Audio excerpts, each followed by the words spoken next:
focus, focus, focus. Because if you stay focused on your goals, you're going to hit it, and then you can worry about everything else afterwards.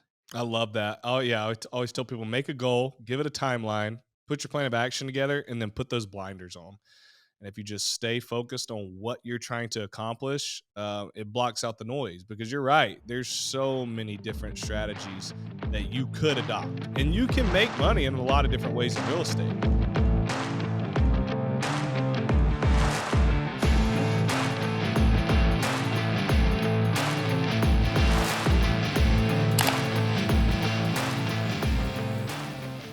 What's up? I'm here with Ace Hagerty. Ace, what is up, man? Hey, good morning, Jared. Pleasure to be here, man. Hey, I am excited to have you. We were just talking offline, and I was getting pretty pumped for the listeners because you said you are the real estate guy to learn from because you've made about every mistake possible in the real estate space. So that's great for listeners because hopefully you can teach them something that they shouldn't do, so they don't make the bonehead mistakes like me and you have.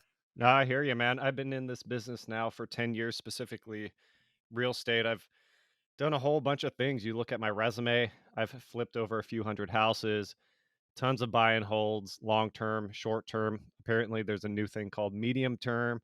So I've been doing this long enough that even strategies like the Burr strategy, when I first started out, I just thought it was a cool way of putting some money in, flipping, getting it all out, rinse and repeat, and even do that with buy and hold. So been around the block a few times. This is the year that I am pushing to become financially free. I am at the precipice of it, but it's taken a full decade. And I bring this up quite a bit. I have a really close friend in Pennsylvania. I'm in Nashville, Tennessee myself, but I have a buddy in Pennsylvania who lives in the Poconos, which is kind of in the middle of nowhere, eastern Pennsylvania. And within a year and a half, he had become financially free, buying 70 single family houses, kind of in, I would say C class and maybe D class neighborhoods. And just since he's a really good business owner, he doesn't know a whole lot about real estate. He went on Bigger Pockets and probably listened to a handful of podcasts or something like that. And with that little bit of knowledge and all of his business skills, he was able to buy these properties, get them refinanced, rented, and now he's financially free 18 months later. Whereas I'm on year 10, knocking on the same door that he knocked on within a matter of months. And so I tell people, because I go on a lot of these shows, is that I've done everything there is in real estate for the most part, all the big things. There's a lot of niches you can get into, and we don't have to get into those, but I've done almost everything. And I'm like that investor who has the shiny object syndrome. And I would say the biggest thing I've learned in the last 10 years is if I would have stayed focused, and it sometimes it's not pretty, sometimes it's not sexy. If you're doing C class single family homes for long-term rent, you got to deal with the headaches of tenants, property managers, toilets, so to speak, and the nuances that come with something like that. It might not be big and sexy like short-term rentals or some of these cool niche strategies that people teach and implement, but if you stay focused on something, you are going to get to that promised land, so to speak. And once you're there, then worry about doing the fun, cool, shiny stuff, the Ferrari, so to speak, of real estate stuff at that point. So, yeah, if anybody takes anything away from my blabbering, it's focus, focus, focus. Because if you stay focused on your goals, you're going to hit it, and then you can worry about everything else afterwards. I love that. Oh yeah, always tell people make a goal, give it a timeline, put your plan of action together, and then put those blinders on.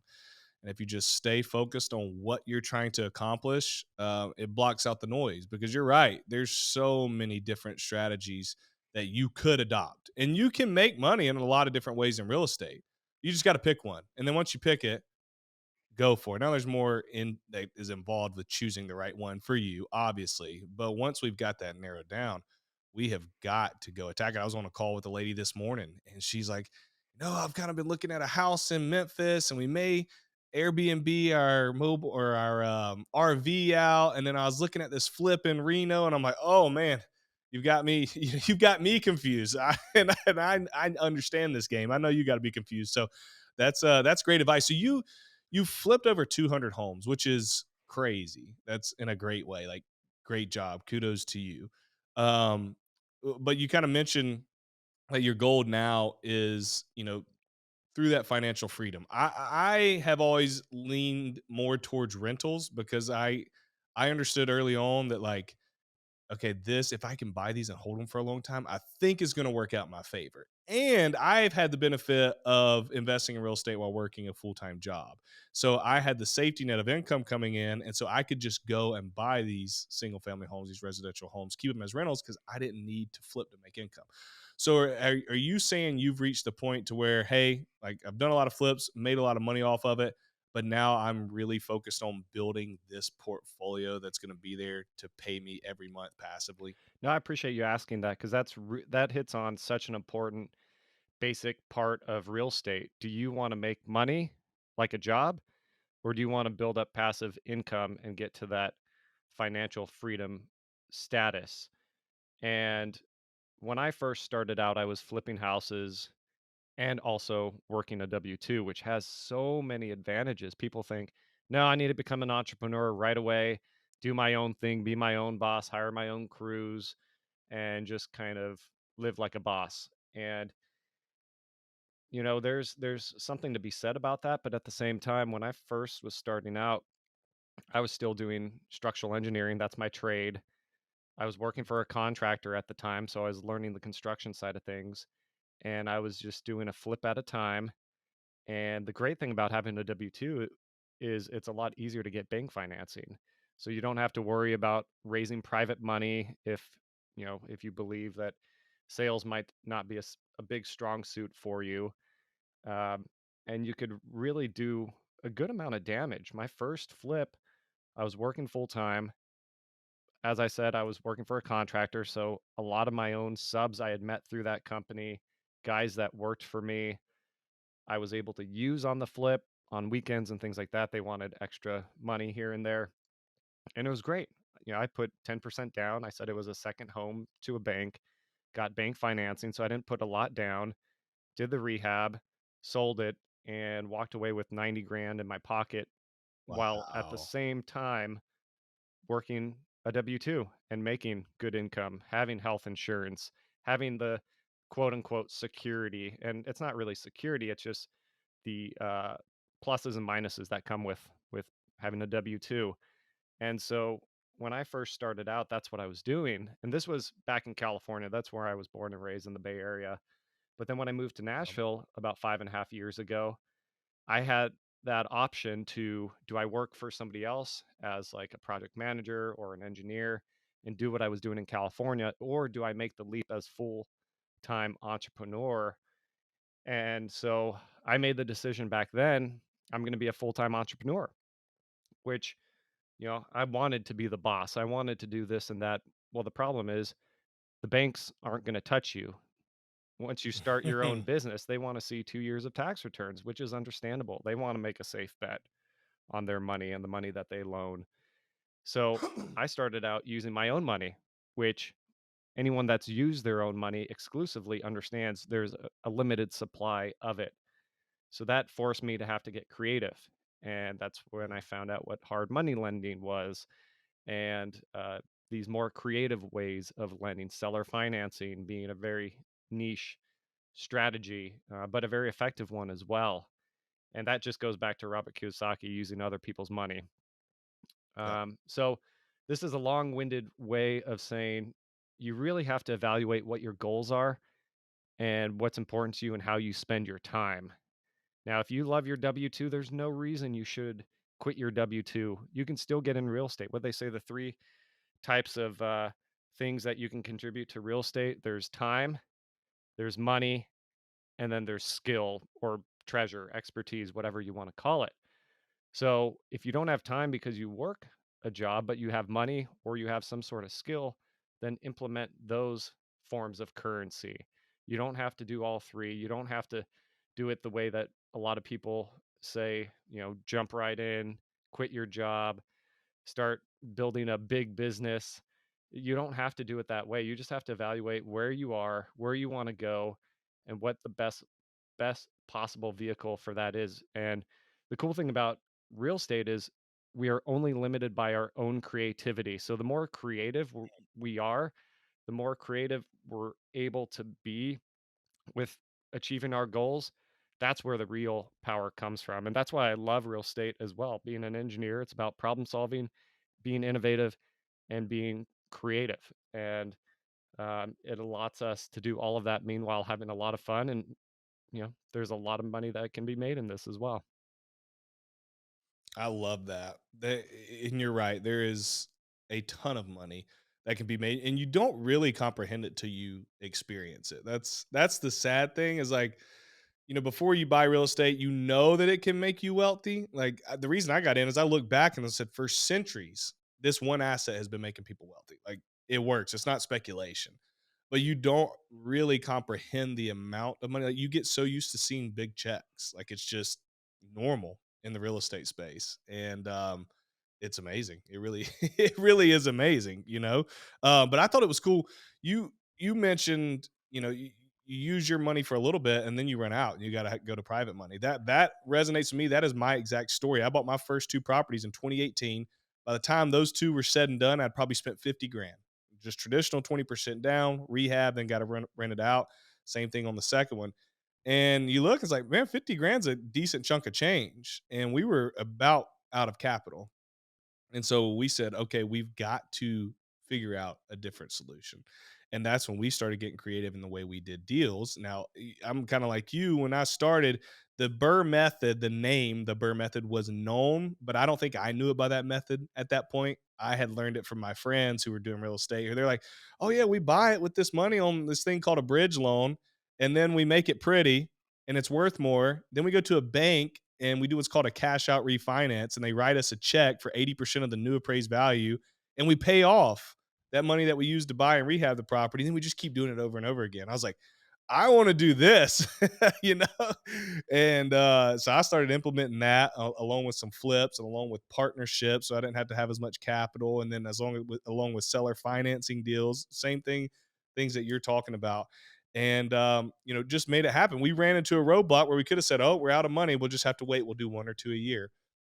But we didn't.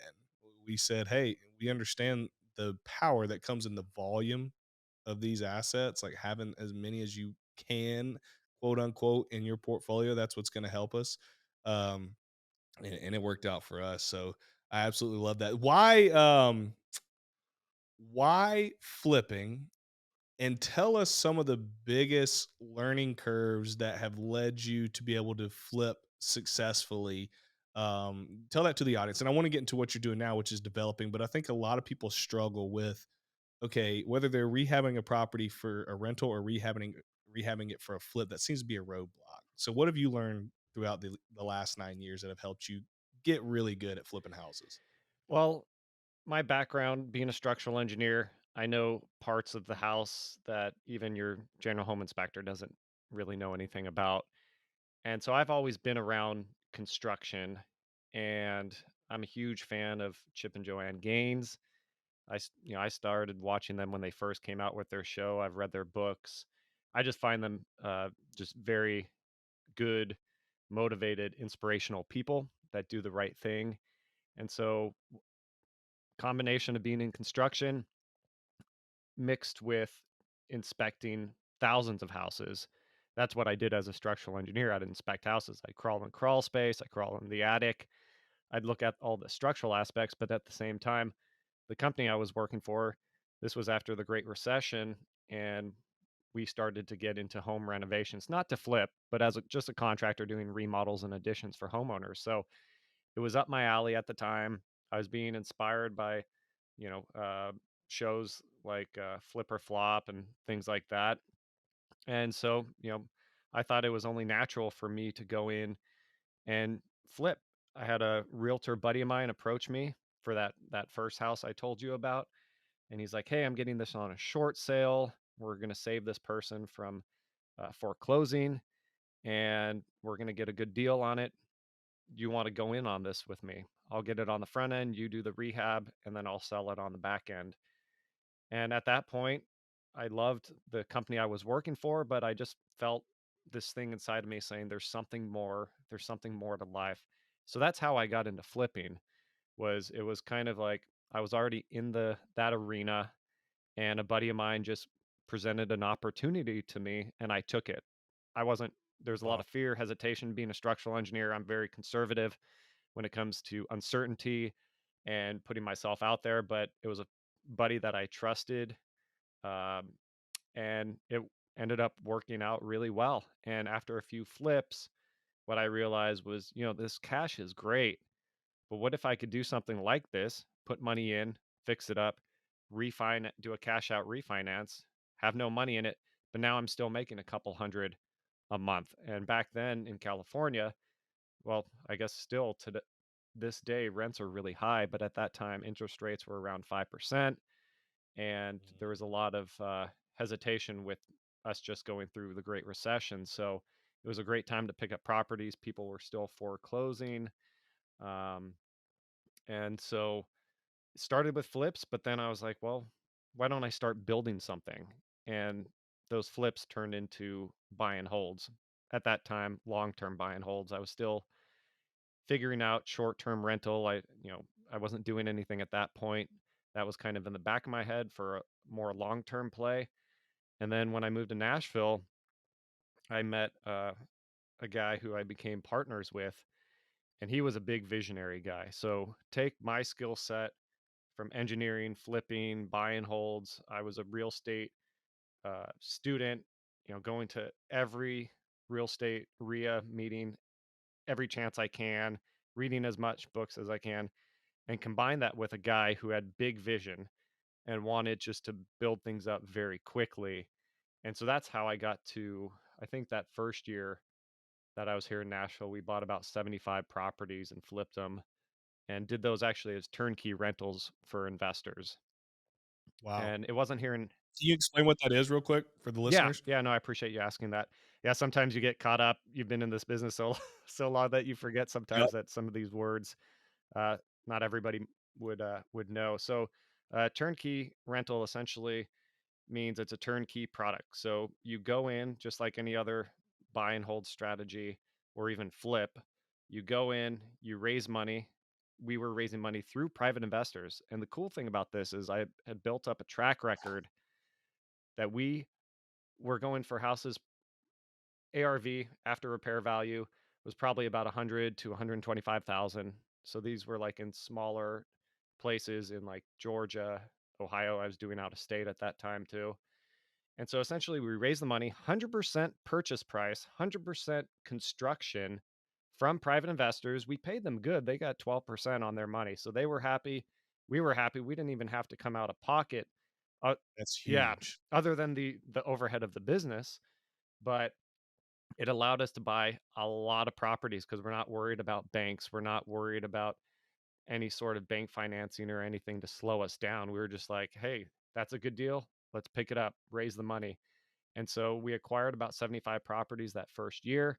We got a construction crew together and we outsourced most of it. We did have a project manager, but we outsourced most of it. So we didn't trying to keep our overhead low, and we were able to flip all these properties, get them rented to long-term renters, and then now it's ready to go.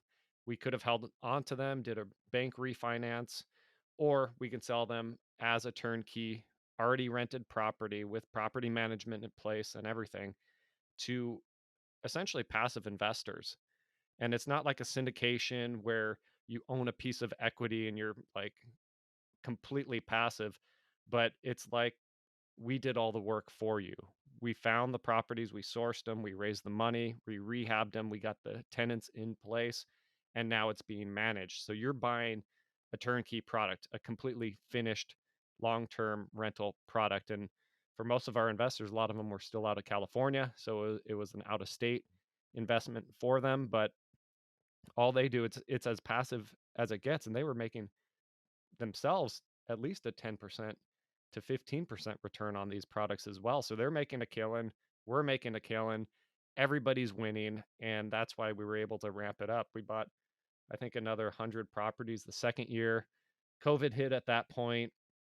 But like anything else, there's always going to be things stopping you or that you perceive trying to stop you. We're going through that right now, but we just always had one thing that we focused on, and that was keep moving forward,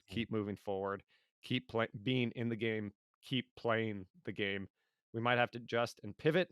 I know pivot was the huge word during the COVID era, but that's the reality of the situation. You either got to keep moving forward or you're going to be moving backwards. So, in whatever I've done throughout my career and in my life, it's always if I'm not moving forward, I'm moving backwards. And so that's what we did.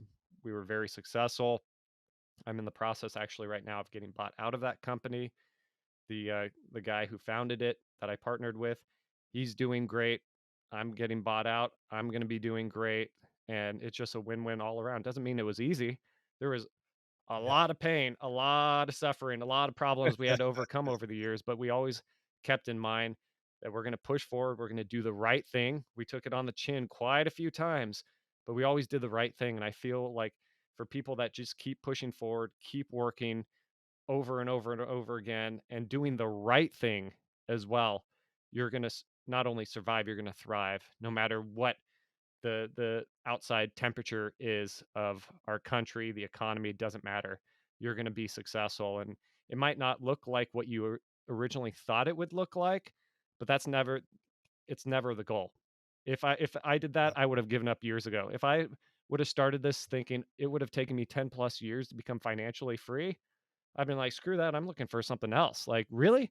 I'm gonna go through all this traveling out of state, I'm gonna do this, I'm gonna do that, like, I'm gonna deal with all these problems and headaches." Like, I've been like, "Screw that, I'm just gonna stay in my safe W-2 and just do that." But, you know, that's why you gotta enjoy the journey, that's why you gotta enjoy the process, and I wouldn't be the person I am today and doing the things that I'm doing today if it wasn't for all of those obstacles that I had to make my way through. Yeah. You've learned so much, and the resiliency and the reward. I mean, I think it makes the reward sweeter. The all the struggles, the ups and downs. That's what makes life fun. If it was all roses and sunshine, there would be no celebration at the end of it. But the fact that you guys built that, and now you're going to get to see the fruits of your labor getting bought out, and you'll put your head down and you'll do something 10x greater, 10 times, 20 times, 30 times greater than what you did there because you built that foundation.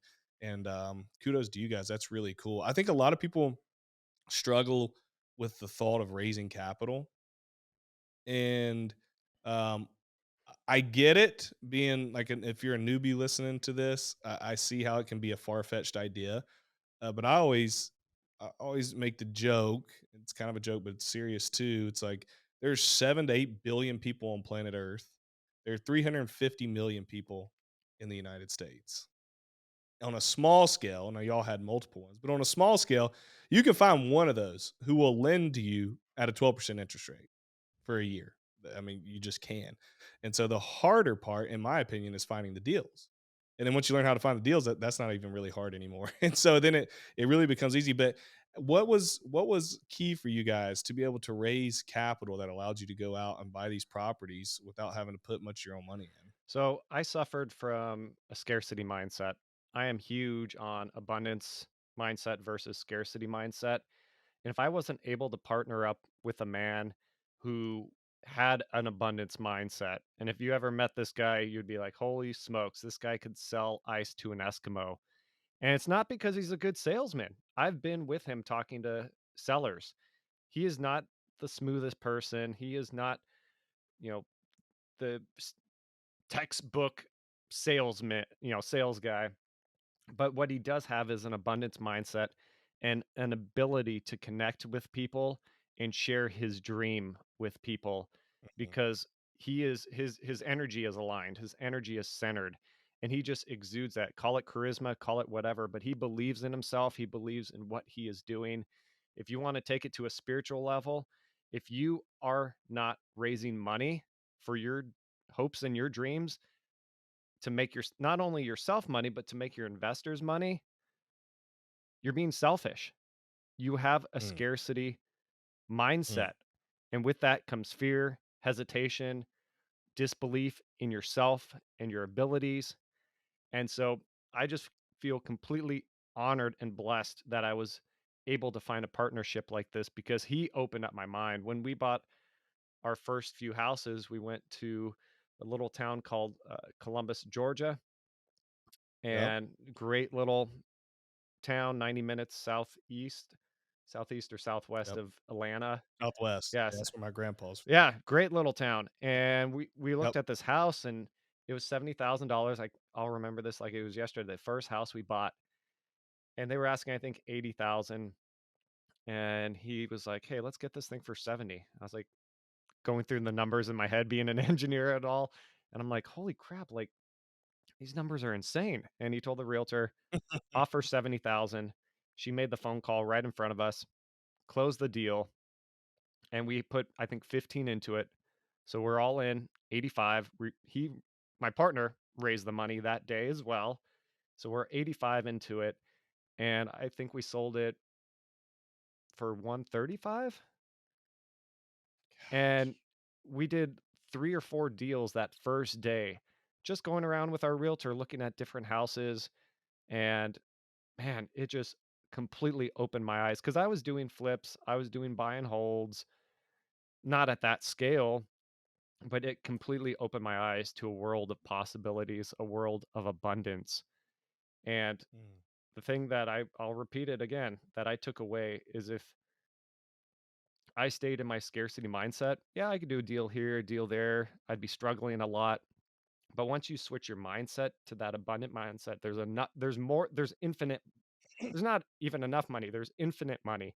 There's infinite yep. deals. Then all these possibilities start to open up and you're actually attracting them to you. I'm a big energy guy, law of attraction. If you think in terms of abundance financially, abundance projects, you would be surprised what you attract to your life. Mm. And it's happened to me over and over and over again. It's when I get scared or feel fearful that I start to lose money, that I start to lose momentum. And I'm like, hold on, I got to flip the script again and think, It's like a basketball team at the end of the game. They're up and they're trying not to lose instead of trying to I, win. And yep, when you try not to lose, you lose. you're gonna lose. Yeah, I love that analogy. I'm a big basketball guy myself, and yeah, Go Heat, by the go way. Heat. I'm a Golden State Warriors Heat. fan myself, but I am rooting for the Heat, so go Heat as Yeah. well. Um, yeah, big Andre Iguodala fan, so I know he played for Miami Yep. for a couple of years. Um, but you're absolutely right. Are you playing to win or are you playing not to lose? Because if you're playing not to lose, you're going to lose. But if you play to win, it might not look exactly like we're not in control. So it's not going to look exactly like we thought it would, but you are going to win and it will come to you in a completely unexpected way. That's just how the way the universe works. And I know this is a real estate podcast, but it's really life is really about the 6 inches of real estate between your ears. It is all a Mm, mindset game. Real estate is just a game, life is just a game, and it's all based on your mindset. And once you start to understand that, not only understand that, but implement it every single day, your world is going to be forever changed. I love that. That is, dude. That is this is gold. All the listeners, this is gold. And I believe when people are before they've ever raised capital, to piggyback off what you're saying, the scarcity mindset, there's this thought that you're begging for money. You're in your mind, you think that you're being a pest by asking somebody to invest in your deals. You have to rid yourself of that thought. You are a business person doing a business deal that is going to benefit your lending partner. They're going to make 10, 11, 12, 13% off the money they're lending. It is a very good deal for them and it is a very good deal for you. And so when you can change your mindset to understanding that, you're going to give yourself more success. And one thing I like about your story, Ace, is it's the classic partnerships scare me um unless they're done right, and it looks like you guys did it right. I don't know, your operating agreement, how you agreed on how this goes and that goes, but just from a high level view, you had the visionary, seems like your partner, and you had you, the integrator. And when you put those two together, it's a deadly combination. I'm a visionary, um and I long for an integrator because visionaries just get spaghetti brain, scrambled mind. We were, let's do this, let's do that, let's do this, let's do that. And then when you have the aces in your life who can say, this is what we're doing and this is how it's going to go. I mean, man, it doesn't get any more powerful than that. And so to see you guys execute that is quite amazing. Yeah, no, I appreciate you saying that. And even I know you had hinted at it that I'm doing development right now. Yep. And with the development game, it's the same rules. It just applies now to construction from the ground up. I brought in Yep. investors. I made them partners, actually. I made them limited partners, meaning that they brought all the money to the table. They get a profit split at the end, and they essentially don't have any control over over the project. I'm a general partner, so I'm the one who is doing the construction, running the crews. You know, I got my general contractor license and all of that. And then I also, this is a different partner, but I brought in a third partner who was kind of the source guy. He would find the deals, get them at a super crazy discount. So he'd find raw land, we'd pick it up, I'd come in, I'd do the construction side of it, run the crews, all of that, and then he would sell them on the back end. And he's also a very, very good realtor that knows that area really well. And as this was happening, selling some of these developments lately, as everyone knows, interest rates are skyrocketing. The Fed, it seems like every other freaking week, is raising rates, raising rates, raising rates. All of my competitors in my area of Nashville are getting scared. People are dropping their prices, doing fire sales because they're trying to get out of all this debt and all this uh, interest, bank, usually construction loan bank interest that they're paying, because at the end of it, the note is very expensive because you've spent all the money. It's Very. like a line of credit. And so people are fire sale, fire sale, fire sale in our neighborhood. And my partner and I are like, all right, are we going to be scarce or are we going to be abundant? And we Mm. sold houses in that neighborhood above asking, highest dollar per square foot in history of that neighborhood. Meanwhile, interest rates are 8, 9%. We sold one house that a competitor of ours is right down the block. He has 1,000 square feet more than ours, and we sold at a higher dollar per square foot than his product. Actually, a higher price than his product. And he has 1,000 square feet more of his house. And that's because we had an abundant mindset. And if you I said this earlier, but this I think is even more important.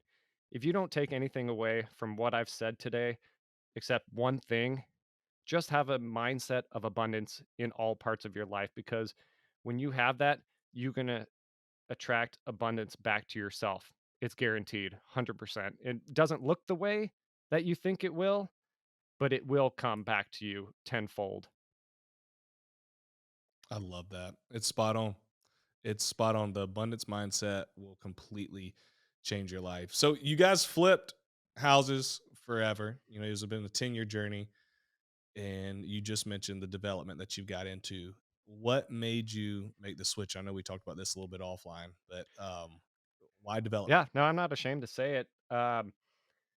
Shiny object syndrome. I bought a piece of land that I could build Airbnbs on, and in Nashville, it's a pretty rare thing just because of how they zone the land and everything. So it's harder and harder, or it's more scarce. But it's in Right. reality, there's less product that you can build, which makes that product even more valuable. And so I bought the land in March of 2020, March 3rd to be exact, and COVID hit. I started interviewing contractors because construction went to a screeching halt for a couple months.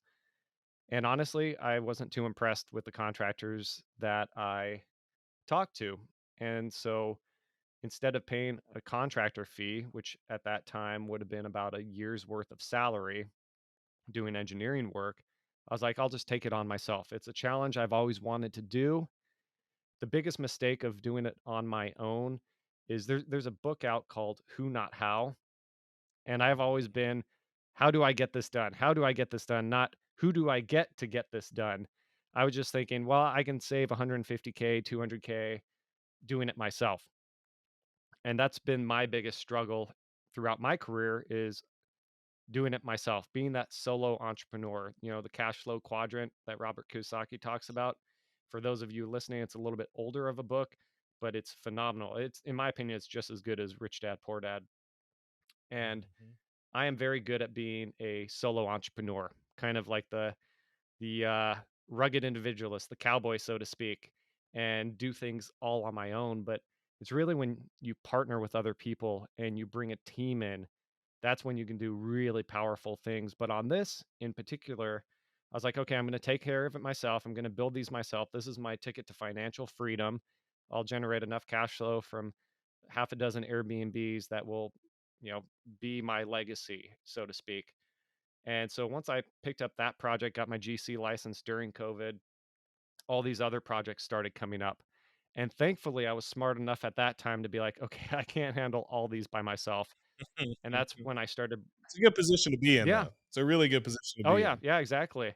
And that's when I brought in my partner, the other general partner that found stuff front and back end, brought in the limited partners for financing. And then I was able to take on, God, almost $10 million of projects within a matter of weeks. And yeah, it was just an incredible thing that had happened. And, this was a few years ago, obviously 2020 now to 2023, and a lot has changed. And we're in Mhm.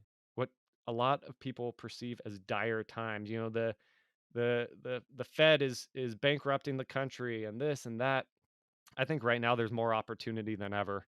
While people are running out of the burning building, I'm running into the burning building because there is opportunity when people are scared. Scared money doesn't make money.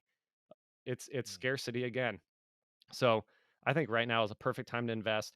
It's not time to sit on the sidelines. A lot of people are saying, well, get liquid because you're going to find tons of opportunities here in the next year or two. Well, yeah, they said that at COVID as well, right? How many did the cash cow of foreclosures happen? No. Are the foreclosures going to happen? They're always saying, well, foreclosures are on the rise again. I don't think any of us are going to see 2008. I'm not gonna see it in my lifetime. And if I'm waiting for an event like that to happen, then I'm always gonna be waiting. I gotta keep moving. Yep. I gotta keep being in the game. It's gonna look a little different than what I thought it would be, but if I'm not in the game, I'm out of the game, and I'm going backwards, not moving forward. Spot on. I think so many people, because we lived through '08, '09, um, just sit around and wait for it to happen again, and they just expect, "Oh, this just happens all the time." I mean, my father-in-law is in his 70s, and he said that's the first time in his life he's seen anything that grand in the real estate market. So it's not like this is, you know, an every 5 year and every 10-year occurrence. Yes, there's peaks and valleys, there's resets, but that was a big deal, and it just doesn't happen all the time. And there's a lot of details that go into that, such as bad lending, predatory lending that has been, taken control of for the most part. And so we're not in that same position. And then you just look at supply and demand, dude. I mean, the supply, especially down here where we live in the southeast, is just so low. So you just go back to the most basic principle of economics. It's like, no, we're in a good spot. We're in a good spot to, like you said, right now take advantage because there's fear. But then logically, we know at some point, once the fears settle down, which I think it's starting to kind of come down a little bit, people are getting used to the interest rates. We're going to go back to, oh, we're low on supply, and what happens? Just prices keep going up, keep going up. So go take advantage of it right now while you can. I want to ask you one more question. We were talking offline, and we may have said it earlier in the episode, but you mentioned that because you've been in this game so long, there's been a lot of things that you've learned and a lot of mistakes that you've made. What Give us 1 to 2 tips that you would leave with the listeners, from mistakes that you've made that can help them stay away from those? Yeah, from a guy who has owned a lot of properties and self-managed a lot of properties, I would say one of my biggest takeaways, it goes back to the who, not how. If you're in the single family game or even a multifamily game, hire a property manager. You don't want to be a property manager. I made the mistake of starting my own property management company without fully understanding how many units you actually Mm, need to make that business successful. That's why you hear of Roy McElroy. I'm probably butchering his name. Mhm. He's a rich dad consultant I guy. I remember reading him starting his own property management company for his stuff, this, the apartment complexes he was syndicating. I was like, "Oh, I could do that too. I could save the 9, 10%." It's not worth it unless you're doing thousands. So, I've done property management for far too long.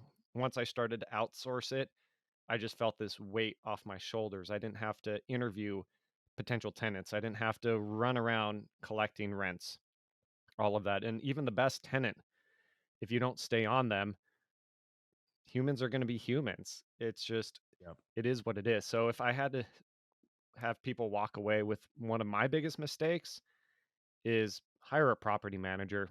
Like, don't do it yourself. You think you're saving money here and there. Really, you're just killing time, killing resources, killing energy, killing focus. Just hire a property manager. Period. I don't care. For the amount you're getting paid, it's not worth Mm-mm. it. Your time is just like you said, your time is worth so much more than that 10% you're gonna pull from that rent check. It's just it Yeah. is. Yeah, if I had to do it all over again, that is something I would do, but now I am doing it, and it's couldn't be going better. Plus, those property managers do a heck of a lot better job than I ever would. So why not? They're well worth it. Now you're sharing. It goes back to the energy of money as well. If you're sharing that with other people, you're gonna have more come back to you because now you're employing property managers to take care of your properties. They're making money, you're making money, everybody's winning. And once you start doing these win-win scenarios, more money is going to come to you, more deals are going to come to you. It's the magic of how all of this works. Mhm. That's good stuff, Ace. Man, this has been a fantastic episode. Where can folks find you at? Yeah, so the last year and a half, I've gone through a huge personal transformation. I was like a lot of probably your listeners, just stretched way too thin, running multiple businesses, driving myself insane. My marriage was taking a nosedive. My businesses were declining. And about a year and a half ago, I was just like, you know what? I got to change everything. I'm almost 40, and now I am 40, but I was almost 40. And I was like, if I don't take full control of my life and change it for the good, a lot of bad things are going to happen. And so, what I decided to do about a year and a half ago is I took this thing called the 100-Day Challenge. For anybody that knows Andrew Frisella, he does a thing called 75 Hard. This is a 100-day version of it, and it makes Andy Frisella's challenge look like kindergarten. But this is the whole premise of my new platform because I love real estate. I'm going to continue doing real estate. I've got so many exciting things going on with real estate, but mo- one of my big focuses now is how do I give back? And in a matter of 100 days, I was able to completely transform my entire life. I had a beer gut. I got back down to six pack abs, which actually never had since I was like 16, 17 years old on the swim team. I got more fit at 38 than I ever have in my entire life, dropped 45 pounds, got down to like 7% body fat. I wrote a book called Superhero by Design, and it talks about my journey. It talks about how I learned about the nervous system and how to, some people call it biohacking. I call it using God's gifted talents and systems that he already gave us. And I was able to just completely change my life.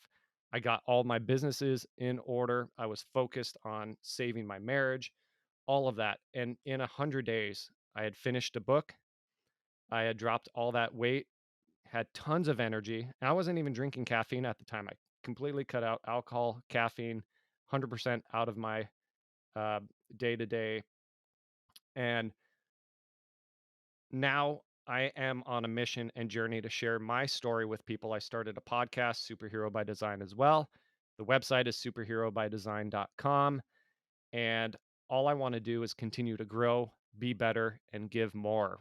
We have an event this month where we're taking people on an experience immersion event over the weekend. We're going to go to the Appalachian Trail and do a full Wow. night hike for 12 hours in the dark.